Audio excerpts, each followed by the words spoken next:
नमस्कार आणि आपण पाहत आहात लोकहित लाईव्ह न्यूज चॅनल, आवाज सर्वसामान्य जनतेचा। दिल्ली येथे विद्यार्थ्यावर झालेल्या लाठीचार्ज घटनेच्या निषेधार्थ उमरखेड येथे काँग्रेस कमिटीच्या वतीने उपविभागीय अधिकारी यांना निवेदन।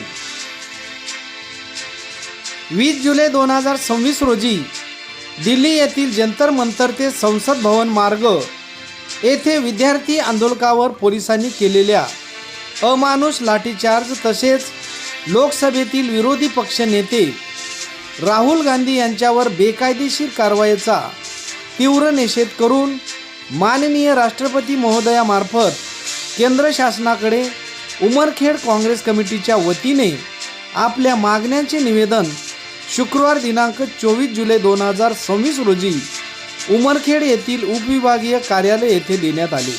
तसेच गांधी चौक येथे जनतेने बॅनरवर आपली सही करून या घटनेचा निषेध नोंदविला। काँग्रेस नेते गोपालभाऊ अग्रवाल यांच्या नेतृत्वात उमरखेड काँग्रेस कमिटीचे नेते, पदाधिकारी, कार्यकर्ते मोठ्या संख्येने यावेळी उपस्थित होते। लोकहित लाईव्ह न्यूजसाठी विजय कदम, उमरखेड।